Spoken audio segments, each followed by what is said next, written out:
Fala pessoal, a aula de hoje vai ser sobre pesquisa amostral e censitária. Primeiro, vamos definir o que é pesquisa.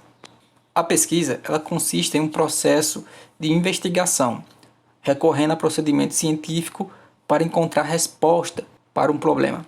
Para essa pesquisa, é obrigatório avaliar se o problema representa interesse para a comunidade científica e se constitui um trabalho que irá produzir resultados novos e relevantes para o interesse social.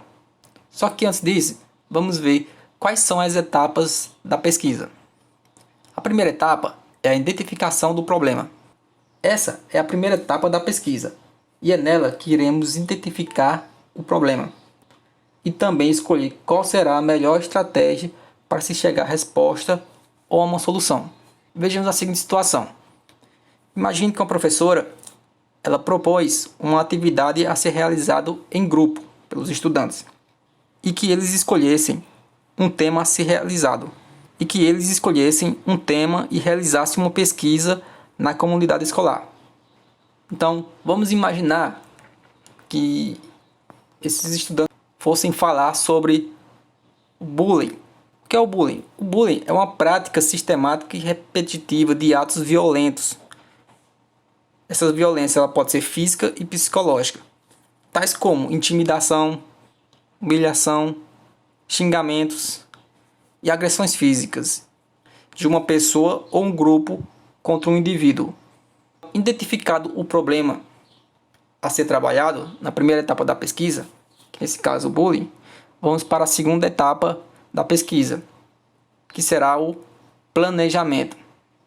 Nessa etapa, é nela que devemos discutir e elaborar de que forma será realizado o levantamento dos dados. Nesse momento, deve-se decidir se a pesquisa será amostral ou censitária.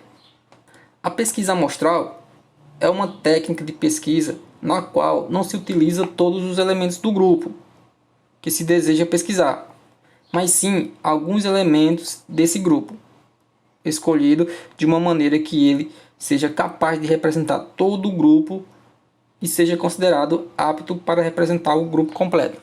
Vejamos que nessa escola ela é composta pelas turmas dos sextos anos, sétimos anos e oitavos anos e nonos anos somente.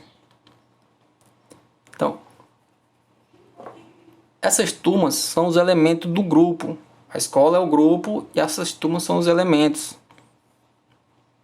Então, se a pesquisa sobre bullying, na pesquisa amostral, ela não será realizada com todas as turmas, e sim com apenas algumas turmas. Então, supondo que nesse caso a pesquisa seja realizada apenas nos sétimos anos e oitavos anos. Nesse caso, nem os sextos e nem os nonos anos entrariam na pesquisa, certo? Então, essa é a pesquisa amostral. Ela não utiliza todos os elementos do grupo que se deseja pesquisar, mas sim alguns elementos do grupo, de maneira que esses elementos sejam capazes de representar todo o grupo. Já na pesquisa censitária, da mesma maneira, a escola tem as seguintes turmas. Se fosse escolher no planejamento a pesquisa censitária, todos os indivíduos do grupo são pesquisados.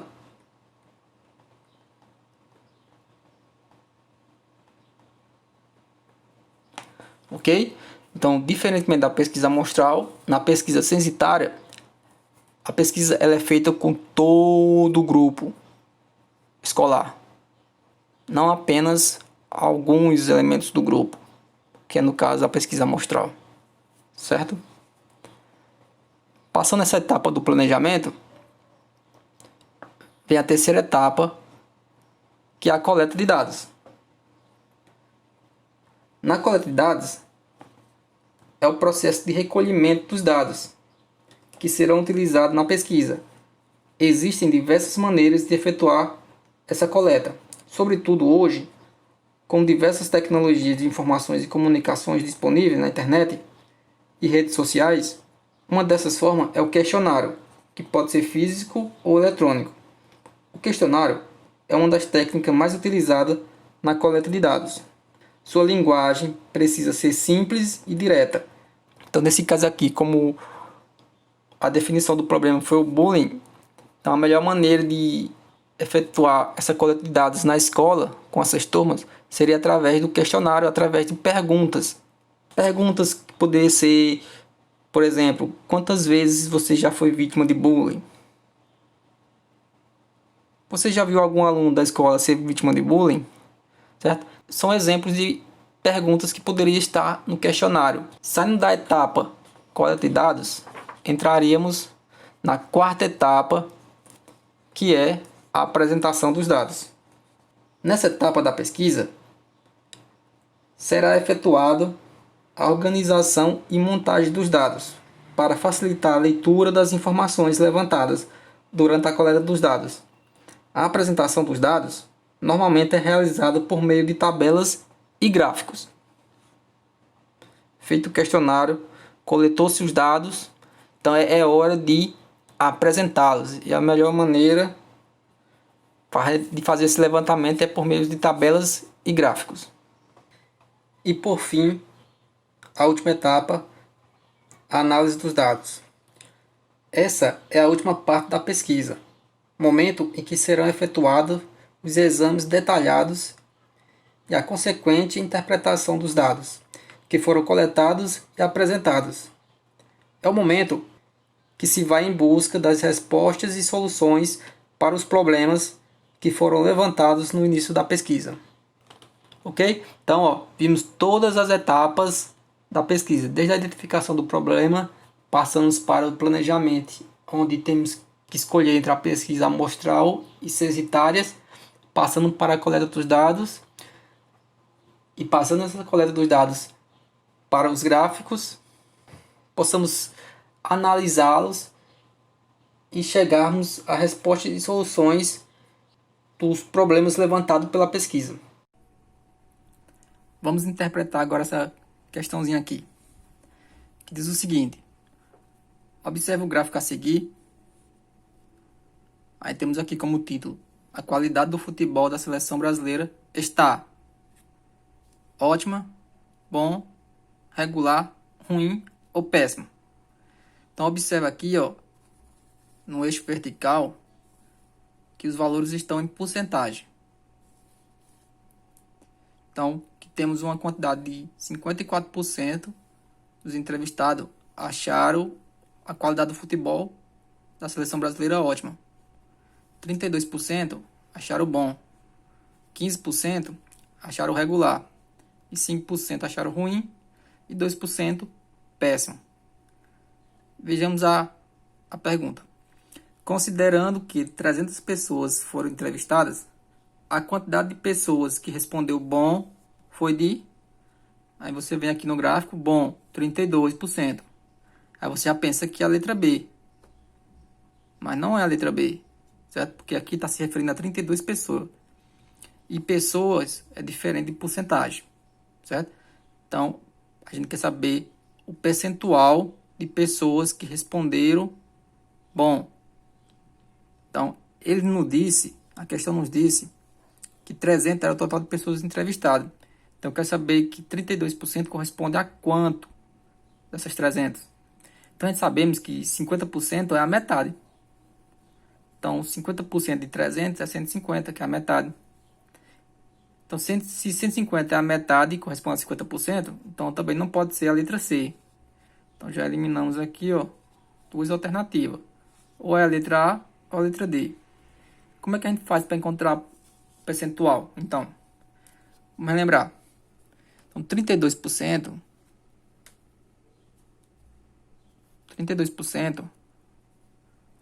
é igual a 32 sobre 100. Posso escrever a porcentagem em forma de fração, em que a porcentagem ela tem como seu denominador o 100.